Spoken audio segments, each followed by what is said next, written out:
Hey there, my name's Lydia. I'm 30 years old. I found out that my husband was cheating on me in the most bizarre way, and today I want to share my story with you. Let me begin by telling you about how I even met my now ex-husband. My ex-husband, Darren, and I met through work. The companies we worked for were working on a big project together, and that's how we met. We were both part of the team that undertook the project, and we got to talking. We quickly realized we had a lot more in common, and as the months passed, I found myself getting more and more attracted to him. What was most attractive about Darren was his work ethic at that time. He was a real go-getter and did not stop working hard until he completed his task. I liked that, and so after we were done with the project, I asked him out. One date turned into two, and then two to three, and before I knew it, we were in a relationship. Darren remained a charming, hardworking man for the 3 years that we dated. He made sure to always take care of me and always encouraged me to work towards a better future.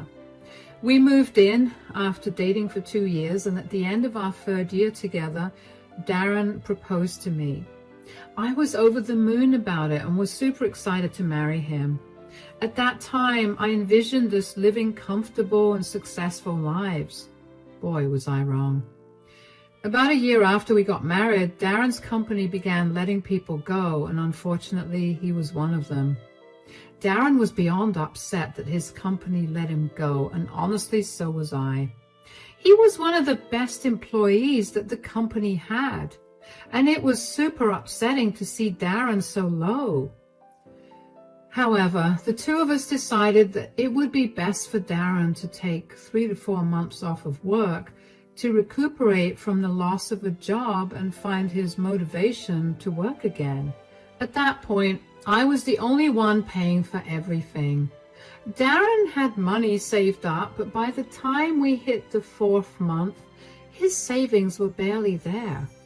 While I didn't have an issue picking up the bills, the biggest one being the mortgage on the house that I had purchased before Darren and I got together, I did have an issue with Darren lounging around at home all day and doing nothing but playing his video games. Darren would promise me every day that he'd look for a job, but he never did. And even when he did it, he only did it initially after the 3 to 4 months were up. He got rejected by a few companies, and that was it. He gave up. Since I was the only earning member and I didn't earn enough to support the two of us, I had to pick up extra hours at the office. And then when I would get back home, I'd have to do the household chores too. I was almost always too exhausted to do anything else. I tried to talk to Darren about it, but he would always tell me that I did the chores better than he did, which may have been true, but I would have still appreciated him doing something. One day, my tiredness and frustration all came to a head.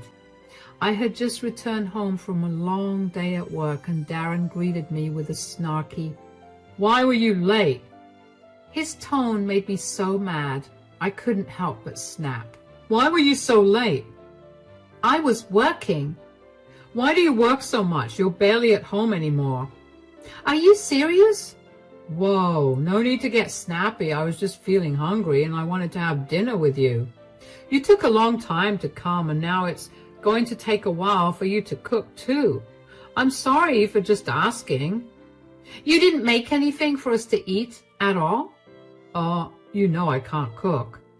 "You couldn't have ordered something at least?" "I didn't know what you'd want to eat." "You have got to be kidding me right now." "Why are you getting so worked up?" "Because all you ever do all day is sit around and play your stupid video games." "What else do you expect me to do?" "Darren, you don't have a job.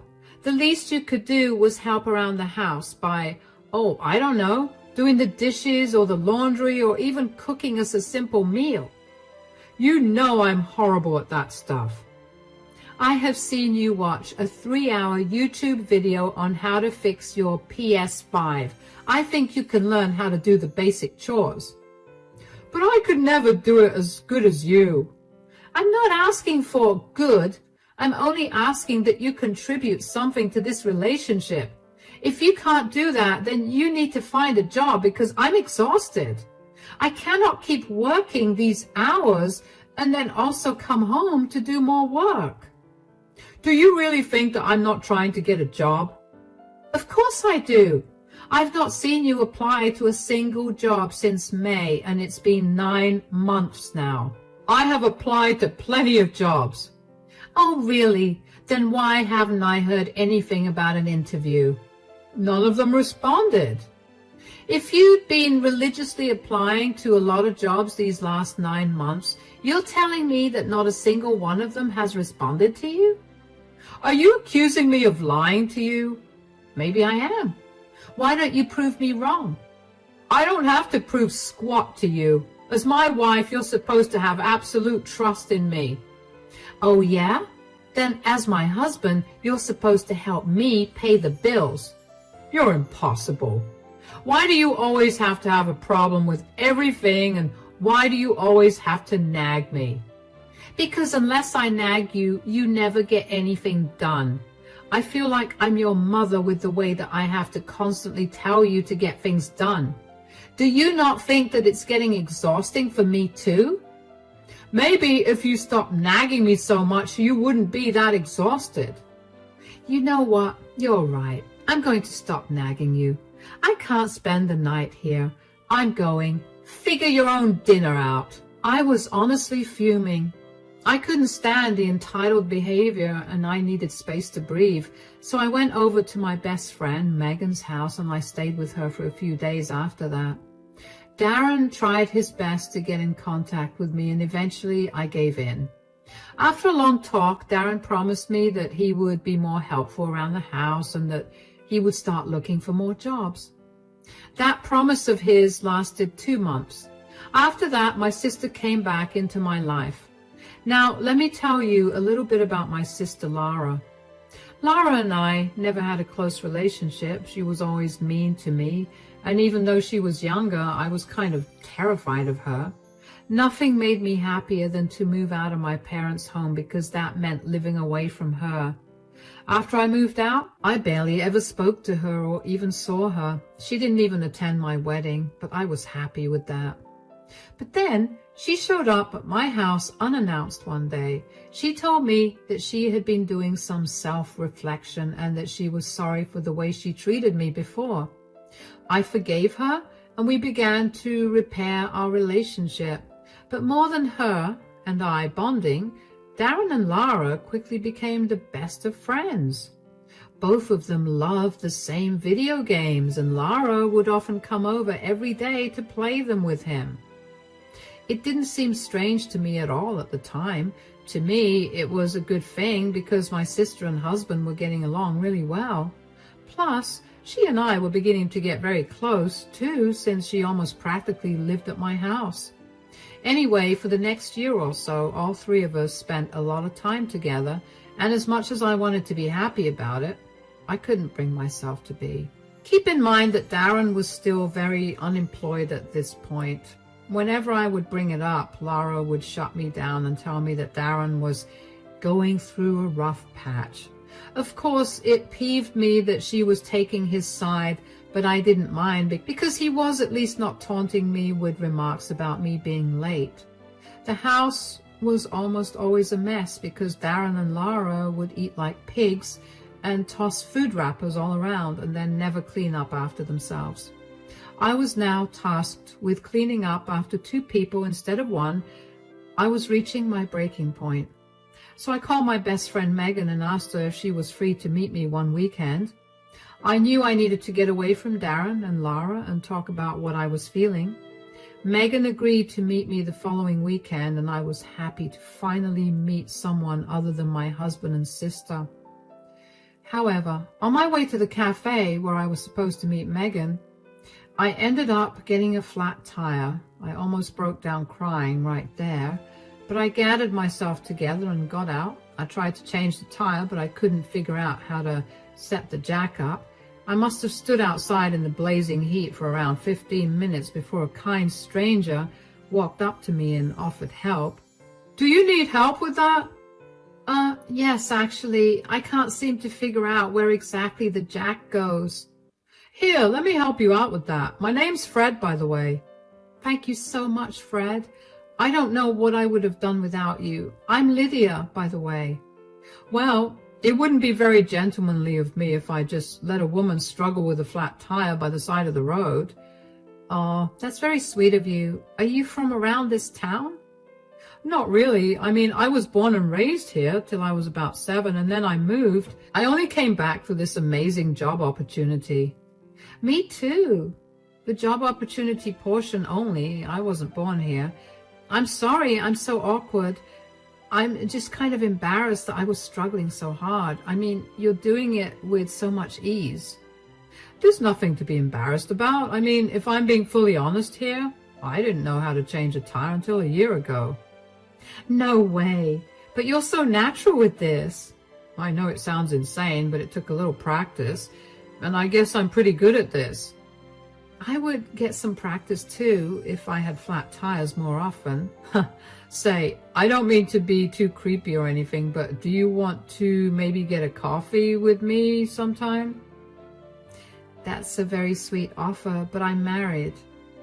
Oh, that's too bad. Oh, what happened?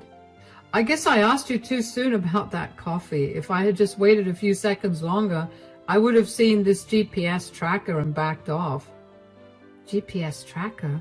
I didn't know that was there. You didn't?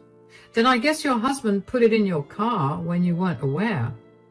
Oh my gosh, this is even more embarrassing. I wouldn't say that. Don't worry about it too much. It should be criminal how easy it is to stalk someone these days. In my opinion, you should just have a word about this with your husband. Yeah, I probably will, actually. Anyways, you're all done. Thank you so much again, Fred. I really owe you one. How about you buy me a coffee, but only as friends? Here's my card. Text me whenever. Sure thing. While I was grateful that someone was there to help me out, I couldn't help but think about what the GPS tracker was doing on my car. I couldn't reason out an excuse for Darren to put it on my car at all. I tried to think of when he could have put it on my car, especially since we each have our own cars and very rarely drive each other's cars. The only thing that came to mind was the day he told me that he was going to get my car serviced a year ago, which I found very odd because he was always adamant about me doing that by myself. I couldn't dwell on my thoughts for too long because I reached the cafe. I was a little late and Megan was already seated inside. I rushed in and greeted her. Hello, I'm here. Where were you? I was honestly beginning to panic. I know, I'm so sorry. I got a flat tire and I was struggling to change it. Thankfully, this really nice stranger helped me out. Oh, was he cute? Cut it out, Megan. I'm married. You know I love you, but I do not approve of Darren. I mean, the man lost his job years ago, and he's just mooching off of you at this point. Yeah, but speaking of Darren, I found something odd. What do you mean? When the stranger, his name is Fred, was helping me change my tire, he found a GPS tracker hidden behind the tire. What? Yeah, I mean, do you think it's odd? Because I, for one, sure did not put a tracker on my car. That only leaves Darren. Do you think it's odd? Sweetie, that's beyond worrisome. You need to get to the bottom of this. Okay, so I should talk to him about this, right? No, absolutely not. If you confront him about this directly, he'll lie to you. You need to figure out why he needed to put the tracker on you in the first place. Maybe because he wanted to make sure I was safe, or also that I wasn't lying about where I was going, which is pretty bad. But he's never needed to know my whereabouts before. He barely even asks me where I'm going. Yeah, maybe he needs to know your location because he's hiding something from you, like an affair. Please, that's the last thing he would do. He barely gets out of the house, and the only other woman he talks to is my sister. Wait, why is your sister at your house when you're not there?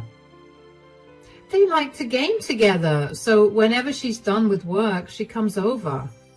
That doesn't sound odd to you, especially now? I don't want to think about them that way. They're the closest people to me, along with you, of course. They would never, right? We can't say for sure right now, so why don't you make a plan about it? What do I even do? How about you park your car at work on Monday and then take a taxi back home to see what he's up to? This feels wrong. I mean, if nothing is happening, I'll feel horrible. Hey, you're just ruling possibilities out. If you find nothing, which for your sake I hope you don't, then you can just confront Darren about this. You're right, I'll do that. Now, I'm exhausted. Let's get some coffee, shall we? I really did not want to think of anything happening between Darren and Lara. I mean, why would they do something so horrible to me? I had been nothing but kind to both of them, so there should have been no reason to go behind my back that way. But over the weekend, the more that I thought about why Darren would place a tracker on my car, the more I realized that there just weren't enough reasons to justify it. Darren had stopped caring about my whereabouts altogether, and even if he wanted to make sure I was safe, why would he need to hide the fact that he was putting a tracker on my car from me? There was no reasonable explanation at all. When Monday came around, I was anxious to get to the bottom of it all. I called in sick at work and got myself a taxi back home. When I got back home, I noticed that Lara's car was in the driveway. You need to understand that I leave for work at around 8 in the morning, and at 9 a.m., Lara's car was in my driveway.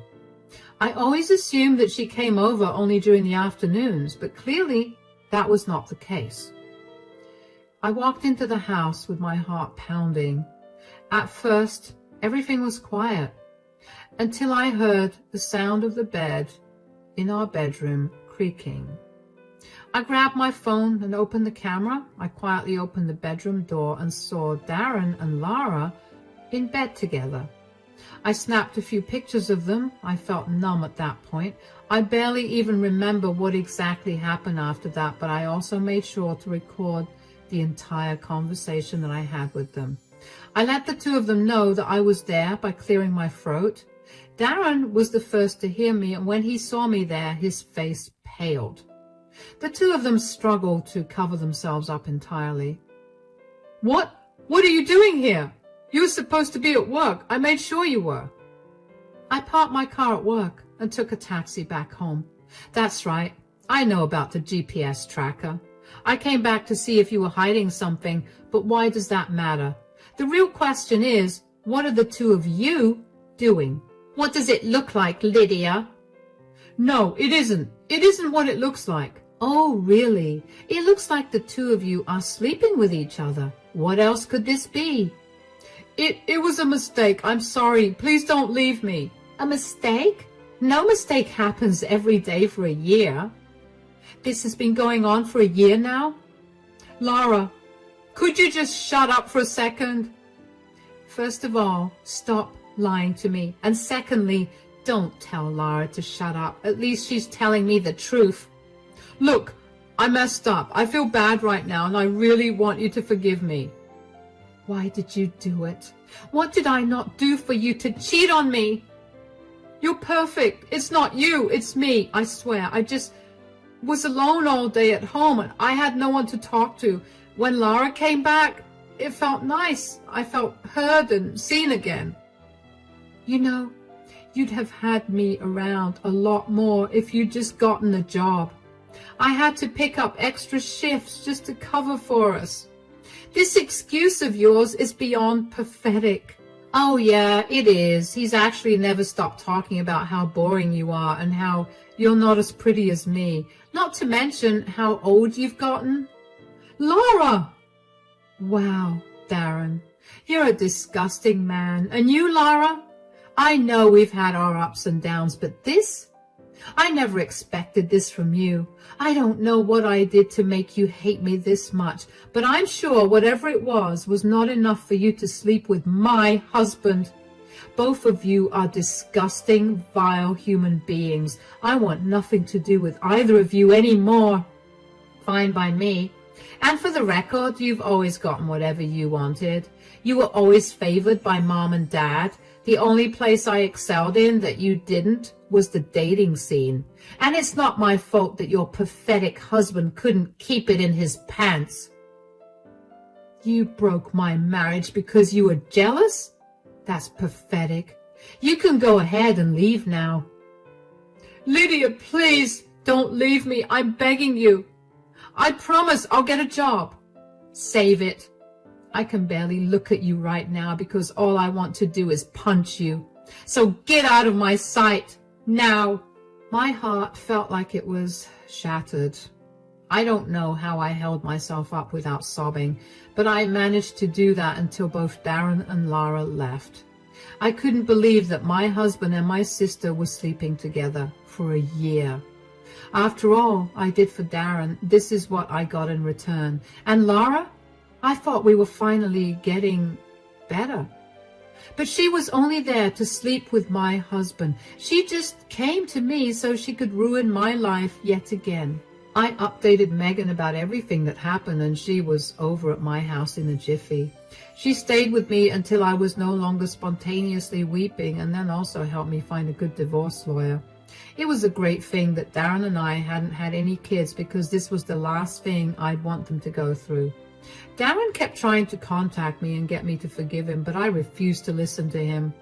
We had thankfully signed prenups before getting married, so there was no issue about the division of assets. My only issue was that Darren refused to sign the divorce papers.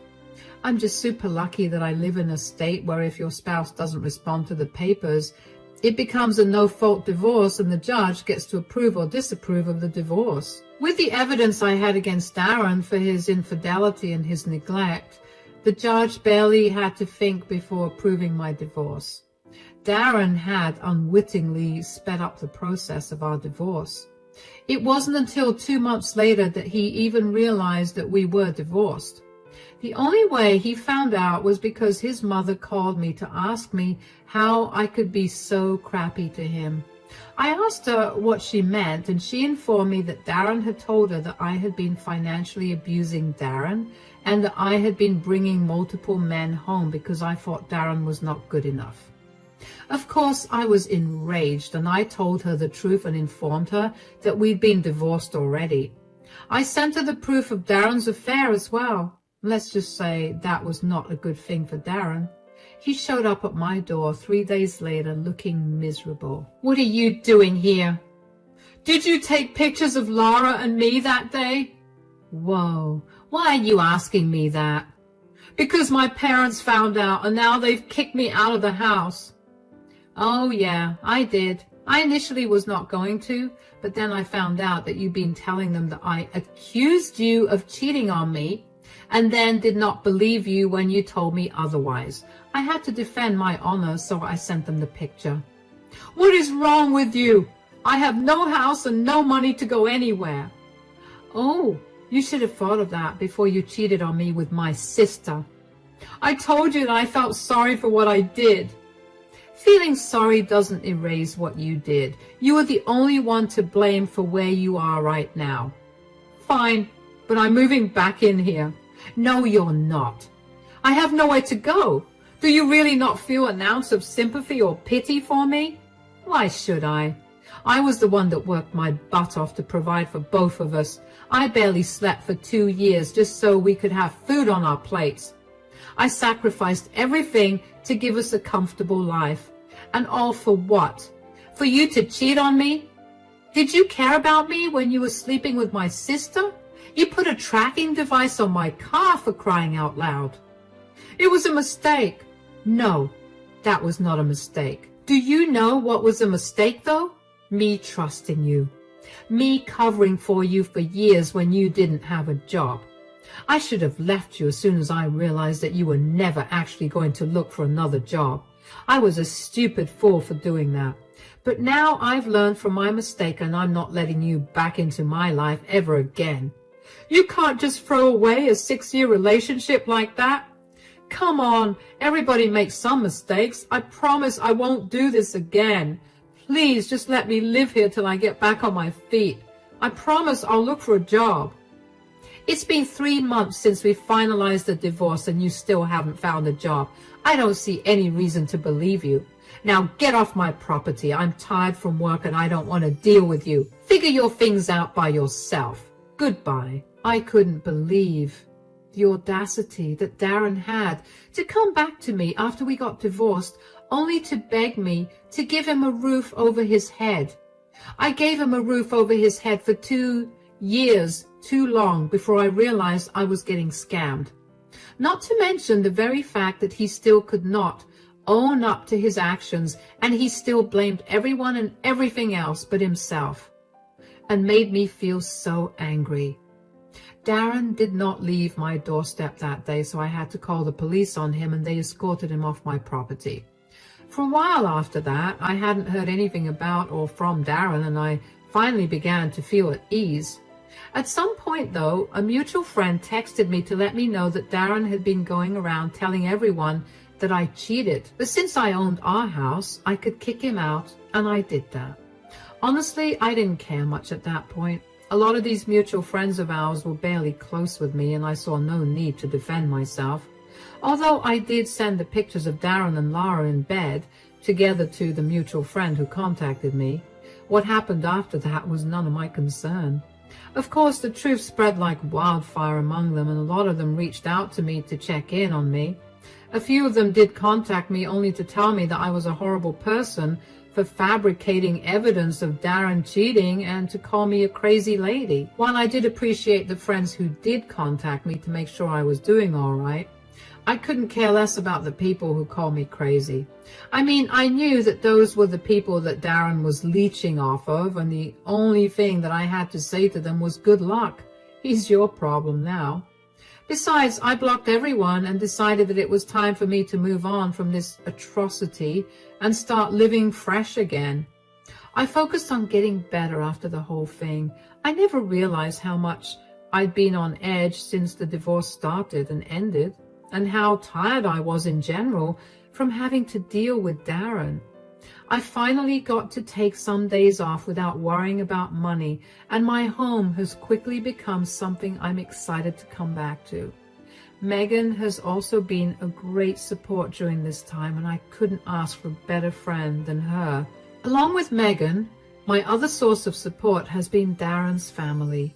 Yes, they're on my side.